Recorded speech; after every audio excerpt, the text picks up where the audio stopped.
ফজলু আর স্বৈরাচার, ফজলু আর স্বৈরাচার, মিলেমিশে একাকার। বাংলাদেশের মানুষের মধ্যে যে একতা সৃষ্টি হয়েছে, সে একতাকে বিনষ্ট করার লক্ষ্যে প্রতিনিয়ত যে বক্তব্য দিয়ে যাচ্ছে ফজলু, এই বক্তব্য কি ব্যক্তি ফজলুর নাকি বিএনপি দলের? আমরা স্পষ্টভাবে বিএনপির দলীয় অবস্থান জানতে চাই। ঢাকা বিশ্ববিদ্যালয় শিক্ষার্থী হিসেবে আজকে রাজু ভাস্করদের পাদদেশ থেকে এই বর্ণবাদমূলক যে বক্তব্য, যে বিভাজনের যে রাজনীতি, আবার যে মার্জিনালাইজ করা হচ্ছে, আমরা এর তীব্র প্রতিবাদ ও নিন্দা জানাচ্ছি। এই ফজলুর রহমান তার অন্তরে যে ইসলাম বিদ্বেষে পুষে রেখেছে, তার যে অতীতের যে ফ্যাসিস্ট দল, সেই আদর্শকে সে এখন আবার সামনে নতুন করে তুলে ধরার চেষ্টা করছে। কালচারাল আওয়ামী লীগের পতন ঘটানোর আগে মনস্তাত্ত্বিক আওয়ামী লীগের পতন ঘটাতে হবে। আমরা আজকে দেখতে পাচ্ছি, আমরা শুনি তারা বাংলাদেশি জাতীয়তাবাদের রাজনীতি করেন, কিন্তু তারা স্লোগান দেন তুমি কে আমি কে, বাঙালি বাঙালি বলে।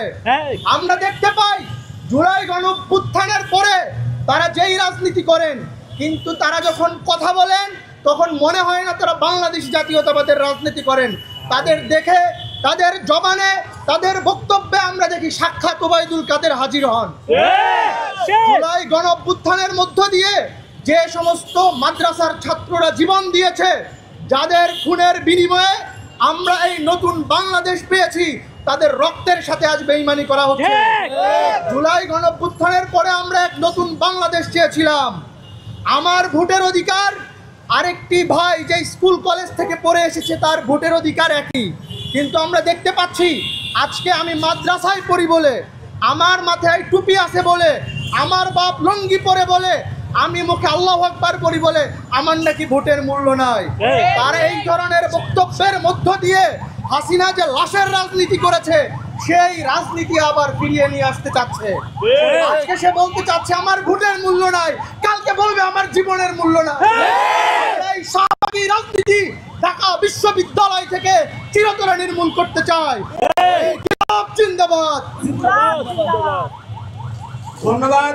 আওয়ামী লীগ যেমন স্বৈরাচারী কায়দায় মাদ্রাসাগুলোকে, কওমি মাদ্রাসাগুলোর মধ্যে স্বৈরাচার বিরোধী আন্দোলনের আভাস পেত, আজকের বিএনপিও সেই ভয় পেয়ে মাদ্রাসাগুলোকে তারা এখনো পর্যন্ত ভয় পাচ্ছে। আমাদের একটা বিষয় ভুলে গেলে চলবে না, ব্রিটিশ বিরোধী আন্দোলনে রক্ত দিয়েছে আলেমরা, পাকিস্তানের বিরুদ্ধে আন্দোলনে রক্ত দিয়েছে আলেমরা, 24-এর গণঅভ্যুত্থানে রক্ত দিয়েছে আলেমরা, শাপলার গণহত্যার শিকার হয়েছে আলেমরা, মুদিবাদ বিরোধী আন্দোলনে রক্ত দিয়েছে আলেমরা। সুতরাং এই বাংলাদেশ থেকে আলেমদেরকে নির্মূল করার রাজনীতি যারা করবে, মাদ্রাসার শিক্ষার্থীদেরকে দ্বিতীয় শ্রেণীর নাগরিক হিসেবে পরিণত করার যে রাজনীতি যারা করবে, তাদের ব্যাপারে এই সচেতন ছাত্র সমাজ সিদ্ধান্ত নেবে ইনশাআল্লাহ। আমরা বলে দিতে চাই, আমরা সবাইকে নিয়ে এই রাজনীতি করতে চাই। বাংলাদেশের কোন নাগরিককে দ্বিতীয় শ্রেণীর নাগরিক হিসেবে পরিণত করার তীব্র বিরোধিতা করি। যারা মাদ্রাসা শিক্ষার্থী রয়েছে তাদের আসলে দুঃখ পাওয়ার কিছু নেই, বরঞ্চ ক্রেডিট আছে। এখানে মাদ্রাসা শিক্ষার্থীরা তাদের যোগ্যতার ছাপ স্বাক্ষর রেখে এখানে এসেছে, সুতরাং দুঃখ পাওয়ার কিছু নাই। মাদ্রাসা শিক্ষার্থীরা যোগ্য, এটাই প্রমাণ হয়েছে। দ্বিতীয় কথা হচ্ছে, এই ফজলুর রহমানকে মানুষ বলে ফজু পাগলা, কিন্তু এই ফজলুর রহমানকে ফজু পাগলা বলে বলে আমরা তার অপরাধকে লঘু করে দেখাচ্ছি। তার যে অপরাধমূলক কার্যক্রম, বক্তব্য, বিভ্রান্তিমূলক বক্তব্য, সেটাকে বারবার আমরা লঘু করে দেখাচ্ছি। শুধুমাত্র ফজলুর রহমান বা ফজু বাংলাই না, একই এরকম বিভ্রান্তিমূলক বক্তব্য রুবিন ফারহানা দেয়, এবং বিএনপির যে চেয়ারম্যানের আরেকজন উপদেষ্টা হাবিবুর রহমান সেও দেয়, আরও অনেকেই দেয়, মাঝে মধ্যেই দেয়। এগুলো আসলে যে অনিচ্ছাকৃত ভুল এমন না, তারা ইচ্ছাকৃতভাবে এগুলো করতেছে।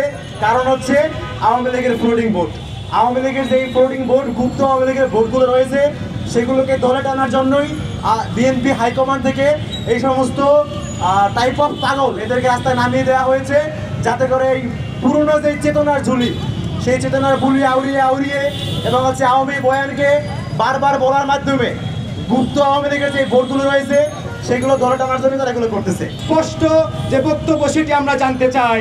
যদি আমরা বিএনপির পক্ষ থেকে ফজলুর রহমানের বিরুদ্ধে স্পষ্ট কোনো বক্তব্য না পাই, তাহলে আমরা ধরে নিব বিএনপিও এই ফজলুর রহমানের বক্তব্যের প্রতি সমর্থন জানিয়েছে।